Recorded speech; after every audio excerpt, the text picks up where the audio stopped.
The Frozen Gate, a journey beyond the ice. The research vessel Australis cut through the dark waters of the Southern Ocean like a blade through silk. Dr. Chen stood on the bow, her weathered face turned toward the endless expanse of ice that stretched before them. After 20 years of Antarctic research, she thought she'd seen everything these frozen waters had to offer. She was wrong. "Dr. Chen, you need to see this." The voice of her graduate student, James Park, crackled through her radio with an urgency that made her pulse quicken.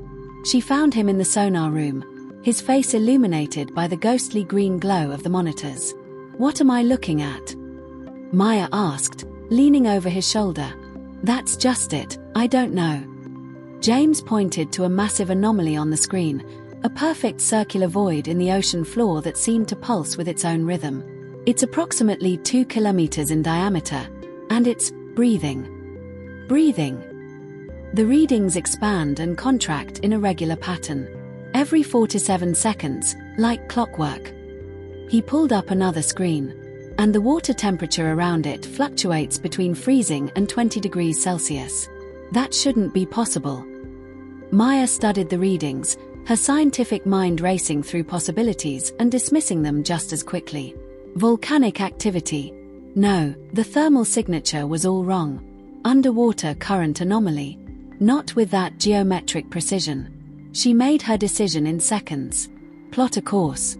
We're going down. 3 hours later, Maya sat in the cramped submersible Deep Eye, James beside her and their pilot, a taciturn Norwegian named Sven, at the controls. The descent into the Antarctic deep was like falling into the night sky in reverse, endless darkness punctuated by bioluminescent creatures that sparked like stars. "Approaching the anomaly," Sven announced, his voice professionally calm despite what the forward cameras were revealing. Maya's breath caught in her throat. Before them, suspended in the crushing depths of the Southern Ocean, hung a perfect circle of light. Not the harsh white of their spotlights or the cold blue of filtered sunlight, but a warm, golden radiance that had no business existing here, in this lightless realm. The portal, for what else could they call it, was framed by what looked like twisted ice, except the ice moved. It writhed and reformed in slow, hypnotic patterns, geometric designs that hurt to look at directly, as if they existed in more dimensions than the eye could process. "The readings are off the scale," James whispered, his face pressed to the sensor display. "This thing is putting out more energy than a small sun, but it's not heat, not radiation, it's something else entirely." As they drew closer, Maya could see through the portal. On the other side was water, but wrong water. It moved in impossible ways, flowing upward and sideways, defying every law of physics she'd spent her life studying. And beyond the water, glimpses of something vast. Towering structures of crystal and coral, cities that grew like living things, and creatures that swam with grace through the alien currents. "We're being pulled in," Sven said, his calm finally cracking. His hands flew across the controls, but the submersible didn't respond. The portal was drawing them closer, its light growing brighter, warmer. "Don't fight it," Maya said, surprising herself with her own certainty. "Let it take us." "Are you insane?" Sven turned to stare at her. "Probably. But James, look at your readings. What do they say about the structural integrity on the other side?" James's fingers danced across his tablet. "It's stable. More than stable. The pressure reads as standard atmosphere. The temperature is comfortable. If these readings are accurate, we could open the hatch and breathe the water." "Breathe water." Sven looked between them as if they'd both lost their minds. "Oxygen saturated to impossible levels," James confirmed. "It's more like breathing thick air than drowning." The portal swallowed them whole. There was a moment of absolute cold, a sensation of being unmade and remade atom by atom, and then they were through.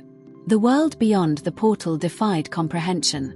The Deep Eye hung suspended in what could only loosely be called water. It had the flow and feel of liquid, but it caught the light like thousands of tiny prisms, refracting it into colors Maya had never seen before, hues that existed somewhere between blue and sound, between green and emotion. "My God," James breathed, his face pressed to the viewport. They had emerged into a vast underwater realm, but one that obeyed different rules than the ocean they'd left behind.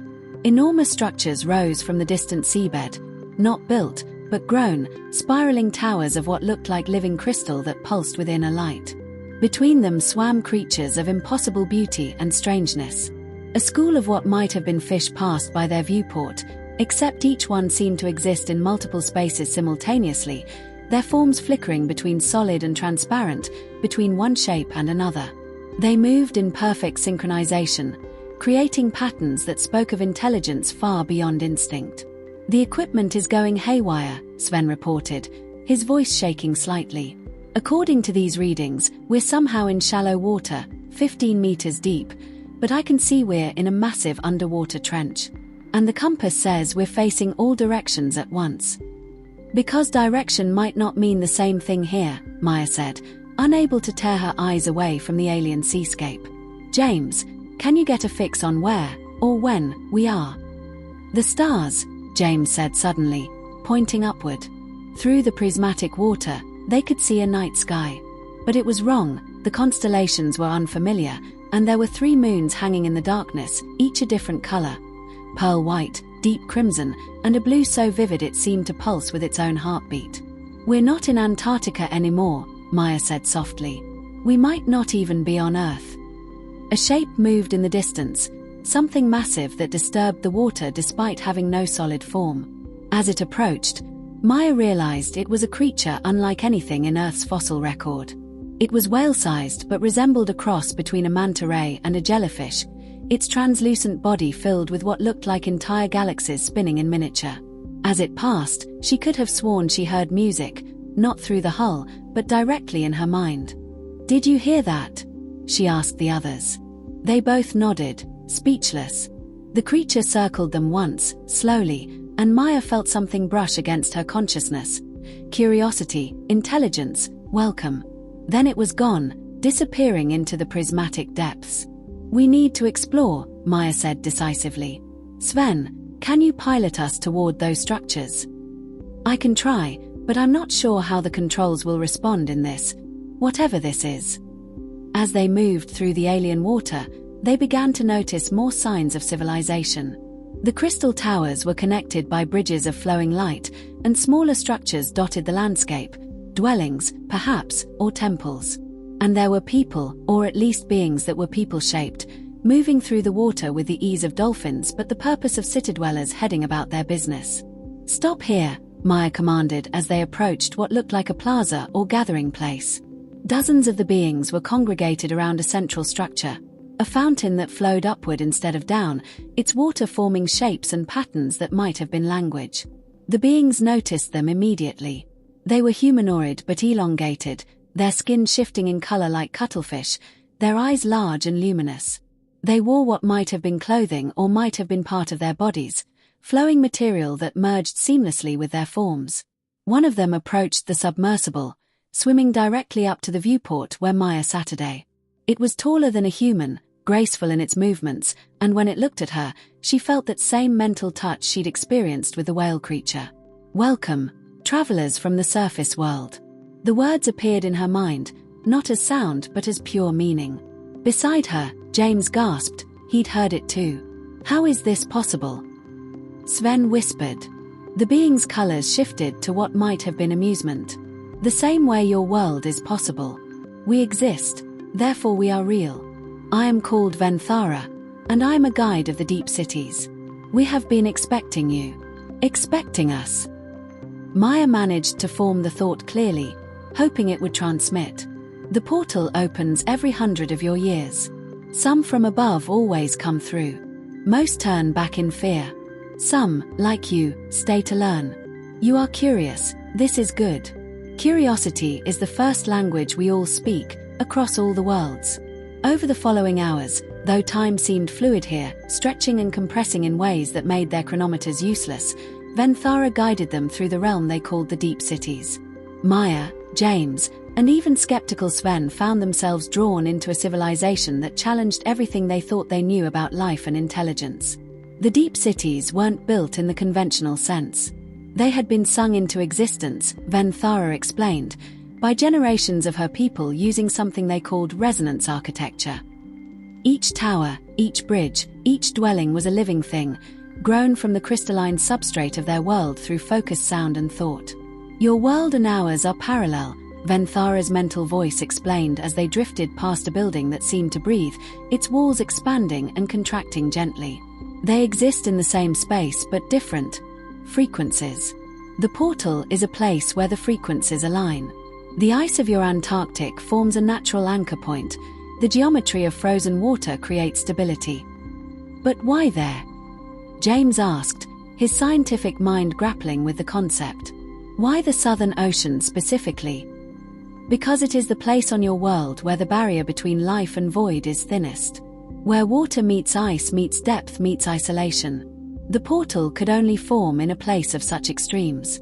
They watched as children, or what Maya assumed were children, played in the plaza, their games involving bubbles of colored light that they would shape and reshape, creating creatures and landscapes that existed for moments before dissolving.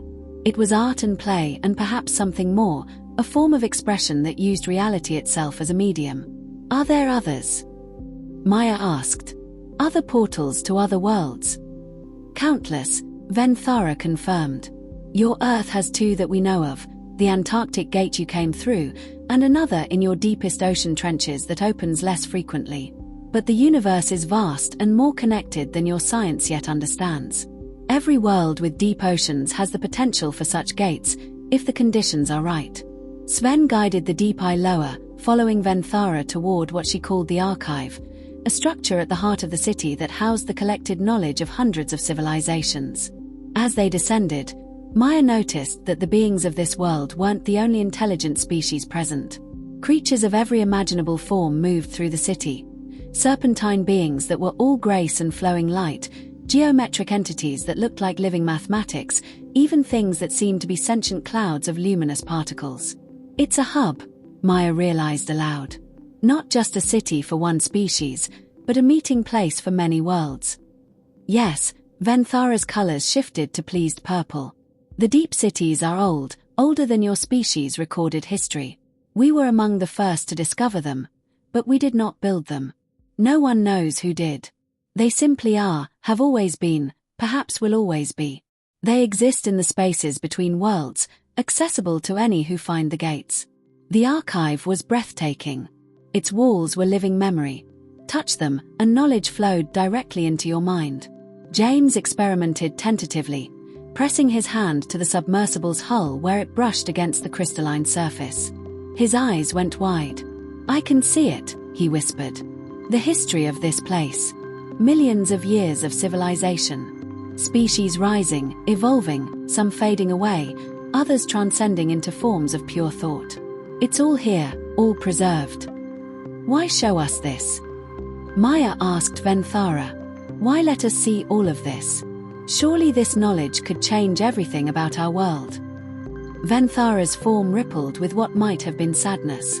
Because we hope, as others have hoped before us, that understanding will lead to wisdom. Your world stands at a precipice, Maya Chen. Your species possesses great intelligence but struggles with unity. You war with yourselves even as your planet cries out for cooperation. Perhaps seeing that you are not alone, that life is precious and diverse across all the connected worlds, will help guide your choices. But why us specifically? Sven asked, finding his voice. We're just researchers, not politicians or world leaders.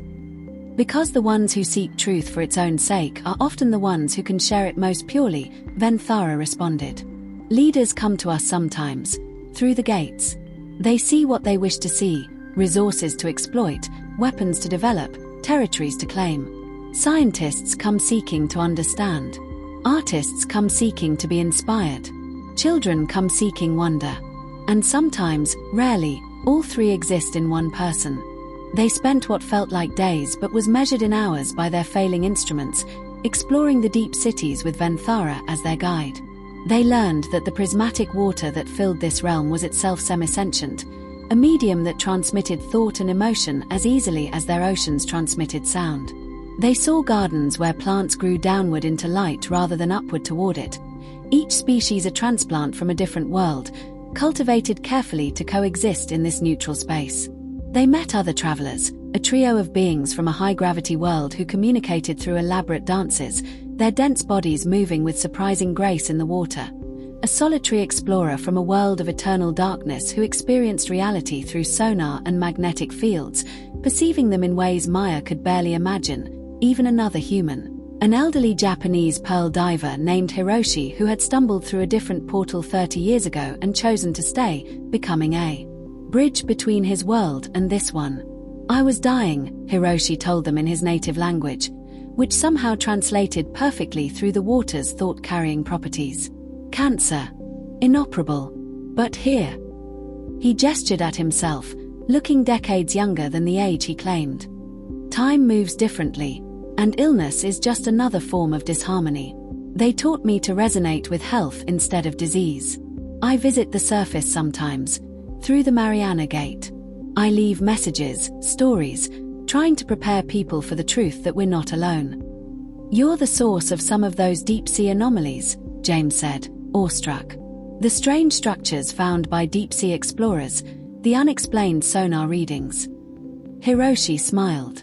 Someone has to leave breadcrumbs.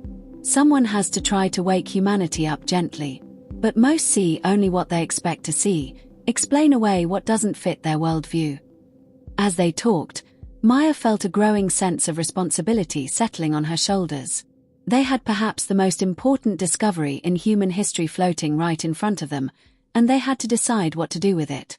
We can't keep this secret, James said, echoing her thoughts. The world needs to know. But can the world handle knowing? Sven countered.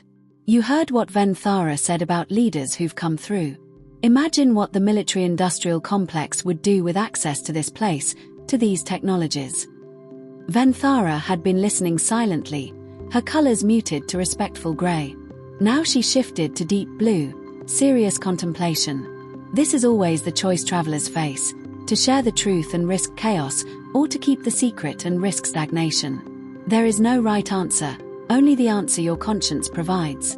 Maya thought of her life's work, the careful scientific papers, the peer reviews, the slow accumulation of knowledge that was the foundation of modern research.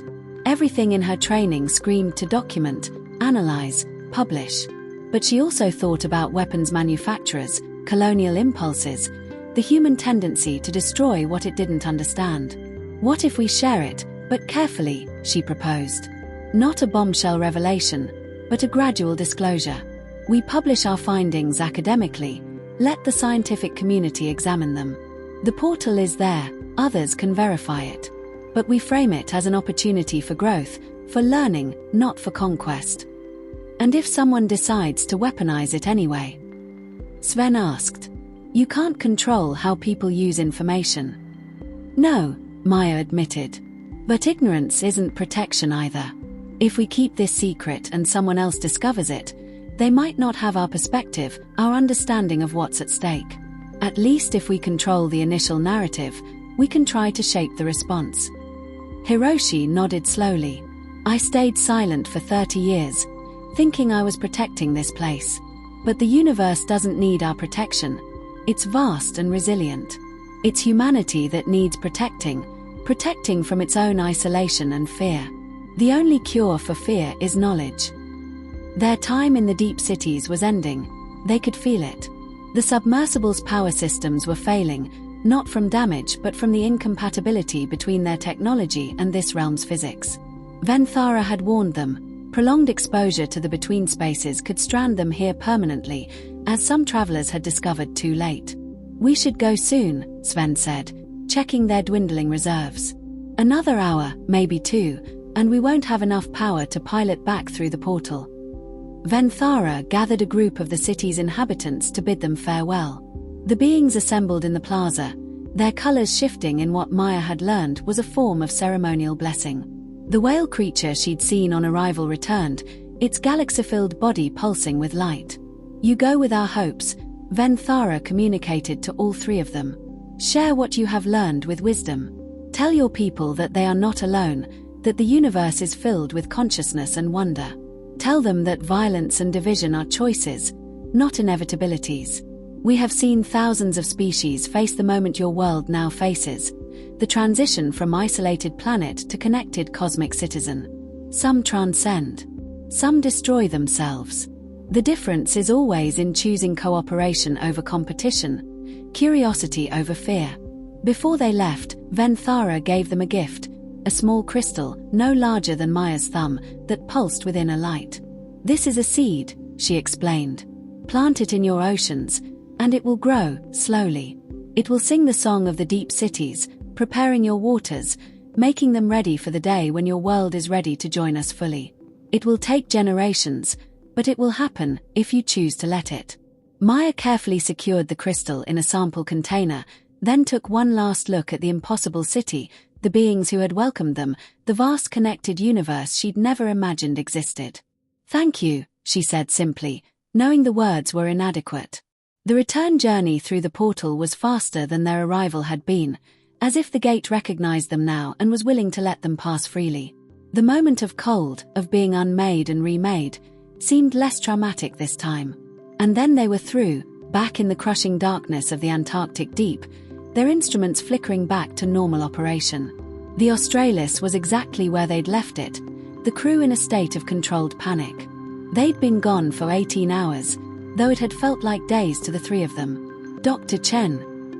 The captain's relief was palpable over the radio.